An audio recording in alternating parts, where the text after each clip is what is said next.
ANC's National Executive Committee's Lekgotla continues in Boksburg today. Top officials are reviewing the ANC's election performance, which saw a plunge in the party's fortunes. The ANC President Cyril Ramaphosa says the party must prioritize inclusive growth to create employment, to reduce poverty and inequality. Ramaphosa addressed the opening of the ANC NEC Lekgotla yesterday. The ANC leader says this can only be achieved through the growth of the economy. Well, to speak more on this, let's now welcome political analyst Thobani Zikalala. Thank you so much for your time. So a number of issues are on the table, over the past few days at the ANC's conferences, including its Lekgotla.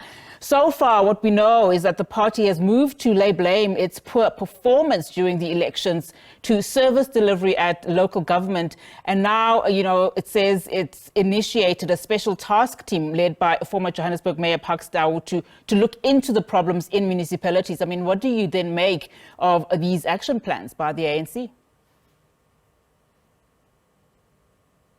Good afternoon, Unazi, and good afternoon to listeners. I mean, the ANC seems to be suffering from a very big blame-shifting problem, especially at a national level. I mean, there's always someone else to blame. There's always another level to blame, but not the organization, not the leadership, not the policy direction that they've taken since 1994. No one else but someone else outside of those who make the decisions. I think for me, that's the first part. And of course, the ANC also seems to believe that at every time that they have a problem, they must establish a task team, they must establish a commission of inquiry. And many of these task teams have not yielded the result that we have told they will yield, as we've been told before. So for me, that's the problem. I mean, as the ANC failing to understand that maybe some of the problems that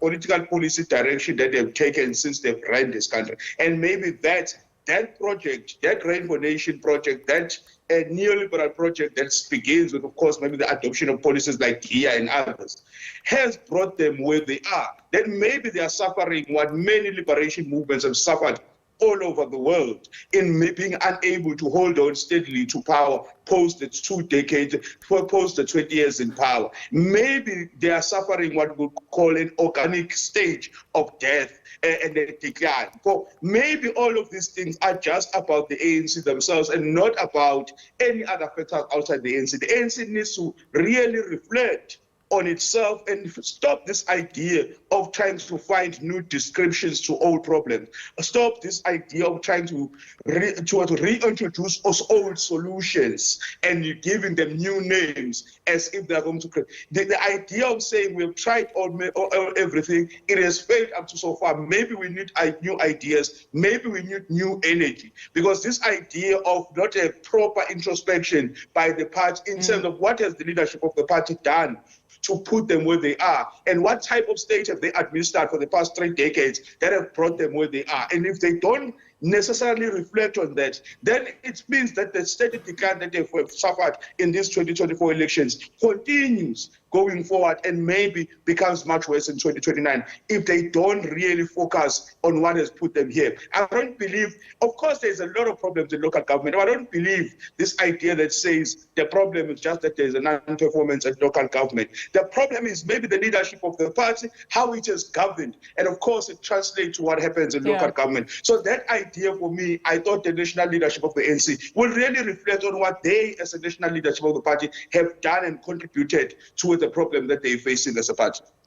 And interestingly, I mean, we are hearing that in the main that the party has actually made a brutal reflection of its electoral losses at the May 29 election. Just looking at what has been said already, particularly ANC President Ramaphosa's speech, I mean, is this enough to galvanize this action that he speaks of? I mean, we know of so many policies that the ANC has reduced. It's been speaking about its renewal policy, as an example, for some time now. So just looking at Ramaphosa's words to members that they should not, see the decline in this electoral support as a defeat, but rather a time to do better. I mean, are those words enough to then galvanize this renewed ANC that they've been calling for some time now. Of course, if you look at the reaction maybe in social media to what the membership of the ANC has, how they've reacted to, of course, maybe what's called comments by the acting former national spokesman, the president, and how the attitude maybe is something that they welcome, that the ANC need not come out of this as a defeated force. But maybe that also will help to understand and take real stock of the fact that we have suffered a huge defeat, but of course the ANC can't go forward without, of course, putting their heads up and facing the challenges that they face. Part of what the ANC needs to really reflect on is, yes, the encouragement, the motivation, the bullish behavior, the bit of arrogance that you can see coming out of the acting national spokesperson. I think he comes out as someone who really wants to take and be bullish and take everyone head on. But also, there needs to be, in part of that, there needs to be a reflection on the policy trajectory. I mean, the ANC seems to suggest this idea that when the country is facing so many problems in terms of the ownership patterns of the country, their best solution, and of course it's a lexicon that has been used before, but almost maybe a solution that is finding new explanation, is that their best solution is inclusive economic growth, vis-a-vis the transformation of the economy, and making sure that the people of the country in their majority are able to participate in ownership and management and in terms of job creation. That the state needs to take a central role in making sure that barriers to entry in different industries are broken. This type of the language that you will see in terms of the change of attitude needs to come from the ANC. But the idea that the ANC almost suggests the same solutions, which maybe for the past 7-8 years have been suggested, but have put them where they are. It seems that on one hand, they are bullish, they are arrogant, they are heads up, but on the other hand, they bring on the very same solutions. And for me, that seems to be a mismatch, and the ANC needs to really reflect on what type of state post-2024 they are willing to lead and willing to build, and how that state translates in the changing of lives of the people of South Africa. I want us to quickly just touch on Gauteng. I mean, the members were presented by a hard-hitting report by elections head Mdumiseni Ntuli. We're told, of course, what work lies ahead for the ANC in the 3 provinces that this report has essentially blamed for the party's performance, including KwaZulu-Natal, the Northern Cape and Gauteng. When you consider that, for one, Gauteng is not aligned to the party's GNU and has not formed the Provincial National Government of Unity, what are we likely then to see over the next few weeks? Because we already know of a shake-up likely to happen in the Johannesburg Metro, for one. I think we can expect a lot of changes. I mean, if you look at the attitude of the leadership of the party in Gauteng, in how they came out, especially in relation to the government of national unity and the new political partners, and of course the changes that are expected to happen in Gauteng, we can expect a lot of changes. We can expect, of course, maybe someone will say heads will roll in some way, because also the national leadership of the ANC seems not to take lightly the idea of leaders who almost want to suggest that they can go against the positions that they've taken. I mean, if you look at Gauteng, of course, the hype will tell us that Panyaza Lesufi is maybe the best premier around and is leading a well-oiled machine of the ANC in Gauteng. But if you have the very same ANC almost laying blame to that province, you can see that many changes are expected to happen in that province.